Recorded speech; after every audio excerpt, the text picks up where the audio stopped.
ತಾಲೂಕಿನ ಅರಹಳ್ಳಿ ಹೋಬಳಿಯಾದ್ಯಂತ ಕಾಡಾನೆಗಳ ಉಪಟಳದಿಂದ ಬೆಳೆಗಾರರು ಹಾಗೂ ಕೂಲಿ ಕಾರ್ಮಿಕರು ಹೈರಾಣಾಗಿದ್ದಾರೆ. ಬೀಟಮ್ಮ ಹಾಗೂ ಭುವನೇಶ್ವರಿ ಎಂಬ ಹೆಸರಿನ ಕಾಡಾನೆಗಳ ಗುಂಪು ಕೂಲಿ ಕೆಲಸಕ್ಕೆ ತೆರಳುವಂತಹ ಸಮಯದಲ್ಲಿ ಎದುರುಗೊಳ್ಳುತ್ತಿರುವುದರಿಂದ ಭಯದ ವಾತಾವರಣ ಸೃಷ್ಟಿ ಮಾಡುತ್ತಿವೆ. ತಾವು ಕೆಲಸ ಮಾಡುವಂತಹ ಕಾಫಿ ತೋಟಗಳಿಗೆ ನುಗ್ತಿರುವ ಕಾಡಾನೆಗಳಿಂದ ಕಾರ್ಮಿಕರು ಕೆಲಸಕ್ಕೆ ರಜೆ ಹಾಕಿ ಮನೆಯಲ್ಲಿ ಕಾಲ ಕಳೆಯುತ್ತಿದ್ದಾರೆ. ಅರಹಳ್ಳಿ, ಕೋಗೋಡು, ಕಿತ್ತಾವರ, ಮಲಸಾವರ, ಬ್ಯಾದನೆ, ಲಿಂಗಾಪುರ ಗ್ರಾಮಗಳ ಸುತ್ತಮುತ್ತ ಕಾಡಾನೆಗಳು ಹಗಲು ರಾತ್ರಿ ಸಂಚಾರ ಮಾಡುತ್ತಿದ್ದು, ಪಟಾಕಿ ಸದ್ದು ಮತ್ತು ಆನೆಗಳ ಘೀಳಿನ ಶಬ್ದಕ್ಕೆ ಜನಸಾಮಾನ್ಯರು ಬೆಚ್ಚಿ ಬೀಳ್ತಿದ್ದಾರೆ.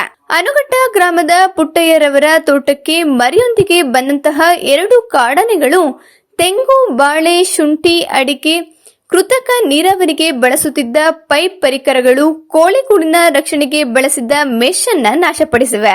ಮನೆ ಬಳಿ ಬರ್ತಿರುವ ಕಾಡಾನೆಗಳಿಂದ ತುಂಬಾ ನಷ್ಟವಾಗ್ತಿದೆ.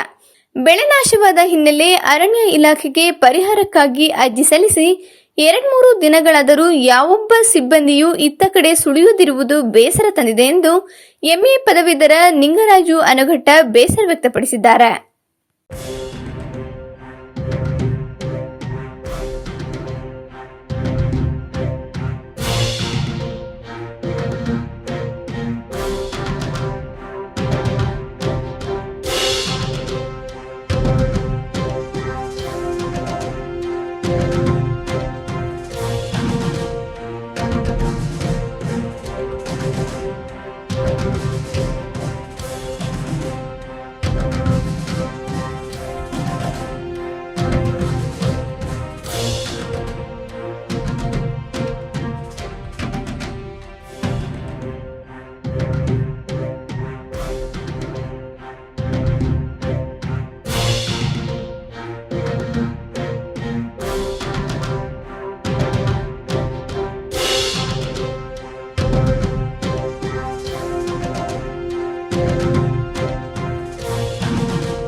ಸ್ಥಳೀಯ ಹಾಗೂ ನಿಖರ ಸುದ್ದಿಗಾಗಿ ಸಬ್ಸ್ಕ್ರೈಬ್ ಆಗಿ ಬೇಮಾ ವಿಜಯ ಡಿಜಿಟಲ್ ಯೂಟ್ಯೂಬ್ ಚಾನೆಲ್ ಹಾಗೂ ಪಕ್ಕದಲ್ಲಿ ಕಾಣುವ ಬೆಲ್ ಐಕಾನ್ ಕ್ಲಿಕ್ ಮಾಡಿ ಕ್ಷಣ ಕ್ಷಣದ ಅಪ್ಡೇಟ್ಗಳನ್ನು ಪಡೆದುಕೊಳ್ಳಿ.